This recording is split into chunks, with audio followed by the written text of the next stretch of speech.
Katra ropeway project की मुखालिफत काफ़ी ज़्यादा तेज़ चल रही है और इस ज़मन में ज़बरदस्त अंदाज में हंगामा आराई भी हो रही है। मुखालिफत इतनी शदीद कि अब सियासी लीडरान, पार्टियों के कारकुनान भी इसमें शामिल होने लगे हैं और इस वक्त इसी सिलसिले में यानी कि नेशनल कॉन्फ्रेंस की जानिब से शामिल होने जा रहे लीडर्स को पुलिस ने हिरासत में ले लिया। कटरा रोपवे प्रोजेक्ट की मुखालिफत काफ़ी तेज़ है। पुलिस ने एनसी लीडरान को हिरासत में लिया है। फ़िलहाल कटरा के लिए ये लोग जा रहे थे एहतजाज में शामिल होने के लिए। तो कटरा रोपवे प्रोजेक्ट इस वक्त बड़े पैमाने पर उसकी मुखालिफत चल रही है और संघर्ष समिति इस ज़िम्न को लीड कर रही है, इस प्रोग्राम को, इस एहतजाज को लीड कर रही है और यही वजह है कि उन एहतजाज को लीड करने के दौरान अब तक जितने भी बातचीत हुई है बेनतीजा रही। के लिए जो मरकजी सरकार और श्राइन बोर्ड की तरफ से गंडोला लगाने का जो प्रोजेक्ट खुद शुरू किया गया है, इसको बंद करवाने के लिए पूरा डिस्ट्रिक्ट रियासी, कटरा शहर और वो वहाँ पर लगे हुए हैं, लेकिन सरकार के कान में चूं तक नहीं दिख रही है। और आज कल हमारे कुछ लोगों को गिरफ्तार किया गया था। आज हम उनकी रिहाई के लिए और कटरा का जो वहाँ पर प्रोटेस्ट चल रहा है उसमें शामिल होने के लिए नेशनल कॉन्फ्रेंस के लोग वहाँ पर जा रहे थे, लेकिन पुलिस ने हमें यहाँ पर गिरफ्तार कर लिया है और हम इसकी कड़ी निंदा करते हैं।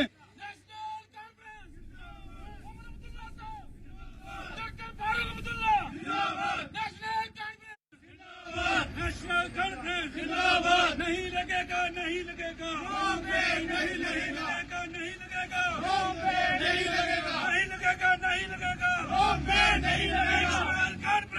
वे प्रोजेक्ट की मुखालिफत चल रही है। हालांकि इसके पॉजिटिव और नेगेटिव दोनों एप्टीट्यूड हैं और गौर से देखा जाए तो ये रोपवे प्रोजेक्ट उन लोगों के लिए बन रहा है जो कि आमतौर पे माजूर हैं, यानी कि जिस्मानी तौर पे किसी न किसी तरीके से वो डिसेबल हैं या फिर बच्चे हैं या औरतें हैं जिनको इतनी लंबे और इतनी ऊंचाई तक जाने में दिक्कतें होती है।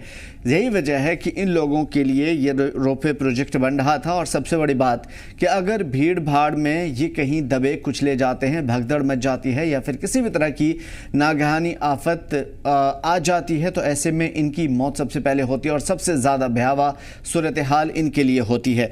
इसी वजह से कटरा रोपवे प्रोजेक्ट को शुरू किया गया था। अगर यहाँ तक चीज़ें समझ में आ गई तो ये भी आपको समझना होगा कि जो नीचे से यानी कि सड़कों से रास्ते हैं बने हुए, उन रास्तों पे दुकान हैं, खच्चर वाले हैं, पोनी वाले हैं या फिर दूसरे जो ज़राए हैं, पिट्ठू वाले हैं, वो अपने कंधों पे या फिर अपने खच्चर पे सवार करके यात्रियों को, श्रद्धालुओं को ऊपर माता के दरबार तक पहुंचाते हैं।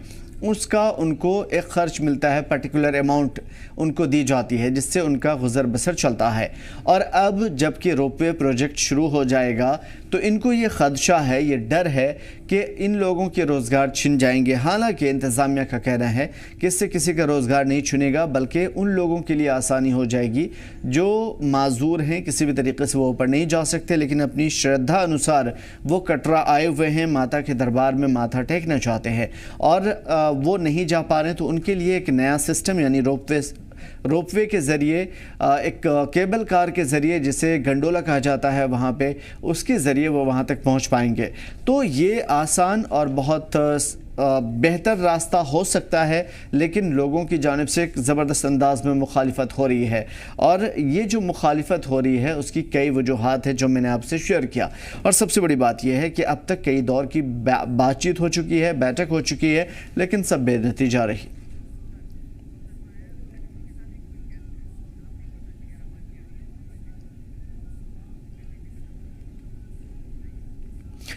तो फिर सीधा कटरा का रुख करेंगे। हमारे नुमाइंदे शुभम हमारे साथ जुड़े हुए हैं और उनके साथ गेस्ट भी हैं। मैं चाहूँगा कि शुभम, आप तमाम तर चीज़ें जो इस वक्त चल रही है, एहतजाज, प्रोटेस्ट, 72 घंटे की कॉल, बंद की कॉल, इन सब के बारे में हमें अपडेट करें।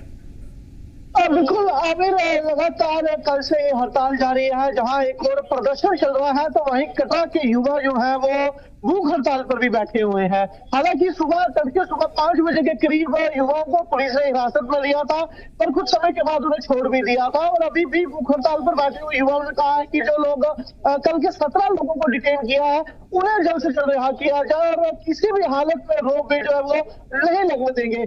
मेरे साथ इस समय मौजूद है करमजीत जी। रियासी से है और कांग्रेस के नेता भी है, युवा नेता है। मैं इनसे ही बातचीत करूंगा। करण जी, क्यों प्रदर्शनकारियों को हिरासत में लिया गया है? लगातार युवाएं जो है वो भूख हड़ताल पर, महिला भी अब शामिल हुई है। देखिए, ये क्यों का आप जो सवाल पूछ रहे हैं, ये क्यों का सवाल जो है वो अगर आप केंद्र सरकार से पूछें तो बेहतर है, क्योंकि केंद्र सरकार के आगे एडमिनिस्ट्रेशन बॉडी बनी हुई है, पुलिस प्रशासन बना हुआ है, और ना चाहते हुए भी इनको हिरासत में लेना पड़ रहा है, क्योंकि हम अपने फंडामेंटल राइट के अधीन जो हमें हमारे संविधान में दिखा है उसके अधीन ही हम प्रदर्शन कर रहे थे, बिल्कुल शांतिपूर्ण तरीके से कर रहे थे, और ना कि हम किसी के साथ हल्ला कर रहे थे। लेकिन फिर भी बावजूद उसके अगर पुलिस प्रशासन की तरफ से हमारे 22 से 23 लोगों को जो है वो उठा लिया जाता है, डिटेन कर लिया जाता है। कुछ 8 लोगों को उधमपुर जेल में भेज दिया गया है और बाकी बचे लोगों को रियासी पुलिस लाइन में रखा गया है। ये कहां तक कि इंसाफी हमारे साथ केंद्र सरकार कर रही है। केंद्र सरकार का लगातार एडमिनिस्ट्रेशन के ऊपर प्रेशर बना हुआ है इस रोपवे को लगाने को लेकर के। ना जाने सरकार केंद्र को कैसा ऐसा प्रॉफिट वो मिलने जा रहा है जिसको लेकर के दबाव लगातार लोकल एडमिनिस्ट्रेशन के ऊपर दी जा रही है। श्राइन बोर्ड जो है वो इस समय ये जो है वो एक एजेंसी बन चुका है। श्रद्धालुओं से जो भी चढ़ावा जो मिल रहा है इस समय, उसका आज दिन तक कभी किसी ने हिसाब नहीं लिया। आरटीआई का प्रावधान उसमें नहीं रखा गया है। वो मुद्दे बात के हैं, लेकिन जो मौजूदा समय में ये जो रोपवे लग रहा है, तो रोपवे प्रक्रिया से जो लोगों को नुकसान हो रहा है उसे ध्यान में रखा जाए। केंद्र सरकार जो है वो इसे ध्यान में रखे, और साथ ही जो आस्था के साथ इस समय जो खिलवाड़ हो रहा है, जितने भी जो हमारे दर्शनीय दरबार से लेकर के या भवन तक जितने भी मंदिर हैं, वो सारे के सारे कट हो जाएंगे जब रोपवे से यात्रा चलना शुरू हो जाएगी। कैपेसिटी के अनुसार जो 25,000 जो हो प्रतिदिन यात्री जो उसे जा सकते हैं, इनका जो उसी तरीके का शेड्यूल तैयार हुआ, यानी कि 25,000 यात्रियों को जब आप रोप के जरिए ले जाओगे तो यात्री कम समय में यात्रा करके अपने घर की तरफ रवाना कर दी जाएंगे। बिल्कुल करण जी, मैं यहाँ पे रोकना चाह रहा हूँ कि मैं ये चीज भी जानना चाह रहा हूँ कि विधायक भाजपा का, केंद्र में सरकार भाजपा की, हालांकि जम्मू कश्मीर में एनसी की सरकार है, पर क्यों विधायक जो है वो सामने नहीं आ रहे? वो कहते हैं डेवलपमेंट का एक प्रोजेक्ट है, गुरुद्वारा लगना चाहिए। ऐसा कौन सा यहाँ पर रोजगार सबका छीन कर प्रोजेक्ट लगाकर जो है डेवलपमेंट की जा रही है? इस डेवलपमेंट का आम जनता क्या करेगी? मैंने पहले भी कई सारे इंटरव्यूज में कहा है, अगर इन नेताओं को डेवलपमेंट का नाम ये देते हैं कि ये डेवलपमेंट हो रही है, डेवलपमेंट इनकी कॉन्स्टिट्यूएंसी है, आज दिन तक इनकी कॉन्स्टिट्यूएंसी में बिजली तक नहीं पहुंच पाई है। कुछ ऐसे गाँव हैं जहाँ पर बिजली के साथ साथ सड़कें नहीं है, टेलीकॉम कंपनीज नहीं है, उन इलाकों में जाकर के आप डेवलपमेंट करवाइए। ये आस्था के साथ आप खिलवाड़ कर रहे हैं, और इन लोगों ने, भाजपा के लोगों ने कटरा से लेकर के बाकी अन्य राज्यों में भी जो आस्था के नाम पर वोट लिए हुए हैं, आज उसी आस्था को जो है वो ये खत्म कर रहे हैं। लोगों को जो है गुमराह किया गया था चुनावों के वक्त, लेकिन आज लोग जो है वो धक्के खा रहे हैं। उनकी प्लेट में पड़ा खाना जो है वो उनको नसीब नहीं हो रहा है। अभी जो है वो कुछ भी अभी इंटर मॉडल स्टेशन जो है वो इस सरकार की तरफ से जो यहाँ पर जब लगाया जाएगा तो कटरा में जो है वो बिल्कुल यहाँ पर कोई भी, बिल्कुल ये बड़ी बात है। और कटरा में इस वक्त जो चीज़ें चल रही हैं उससे साफ जाहिर है कि लोगों की नाराज़गी अपनी जगह दुरुस्त है, क्योंकि अगर ये लोग सीरियस होते, इंतज़ामिया या फिर श्राइन बोर्ड या फिर बीजेपी के लीडरान या एनसी के लीडरान, जो भी हो सियासी जमातों के लीडरान, अगर वो सीरियस होते तो अब तक लोगों के मुद्दे हल हो सकते थे, और अब तक ये मसले हल नहीं हुए। तो क्या शुभम इस मुद्दे को लगातार खींचने की कोशिश की गई? बिल्कुल, देखिए जिस तरीके से कल पुलिस के द्वारा हिरासत में लिया गया, हालांकि 72 घंटे की स्ट्राइक थी, काफी अहम सवाल भी आपके द्वारा रखा गया है कि इसको खींचा जा रहा है।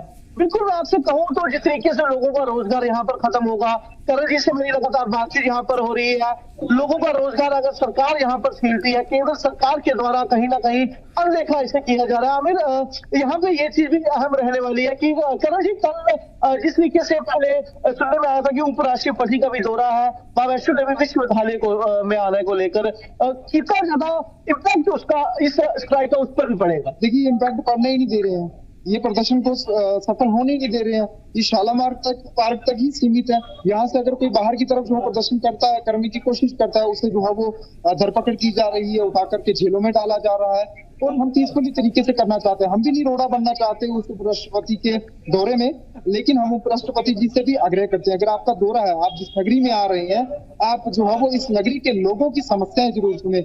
आपने माता वैष्णो देवी जी के दर्शन करने आप बाय चौपर चले जाएंगे, लेकिन आप यहाँ पर लोगों को परेशानी आ रही है, व्यापारी मर रहा है, आस्था कटाई जा रही है, जो कट हो रहा है उसको ध्यान में रखें, ताकि हम आने वाली नस्लों को बता सकें कि कहाँ थी अर्धकुंवारी माता और कहाँ पर जो है वो माता ने अपने केश धोए थे, तीर मारा था, बाण मारा था और वहां से जो है वो जल प्रकट हुआ था। और ये चीजें जो है वो आए दिन लुप्त हो रही है। इसको जो है वो लुप्त होने में बढ़ावा कौन दे रहा है? श्राइन बोर्ड दे रही है। और इससे जो है वो आस्था के नाम पर जो है वो अब नहीं जाना जाएगा, अब इसे पिकनिक स्पॉट के नाम पर जाना जाएगा। जिस तरीके से श्राइन बोर्ड जो है वो इस समय प्रमोट कर रही है ये जो माता वैष्णो देवी जी के तीर्थ स्थान को, ये तीर्थ स्थान नहीं, ये पिकनिक स्पॉट बनाया जा रहा है। और इसी लड़ाई को जो है वो आगे बढ़ा रहे हैं कि इसे जो है पिकनिक स्पॉट ना बनाया जाए, इसे जो है तीर्थ स्थल रहने देना चाहिए सरकार को। तो सरकार आस्था के साथ खिलवाड़ बिल्कुल भी ना करे, क्योंकि लोगों ने वोट नेताओं को जो है वो आस्था के नाम पर ही दिए थे, जो आज जीत करके गायब हो चुके हैं। और ये कहते हैं कि डेवलपमेंट है, अभी डेवलपमेंट करवानी है, अब अपने जो कॉन्स्टिट्यूएंसी है, जो अधूरे उन पर कॉन्स्टिट्यूएंसियों के काम है, आप वहां पर करवाइए, तब हम मानेंगे। अपने गांव में बिजली लगवाइए, अपने गांव में सड़कें पहुंचाइए, अपने गांव में जो है वो टेलीकॉम कंपनी पहुंचाइए। आज भी जो है वो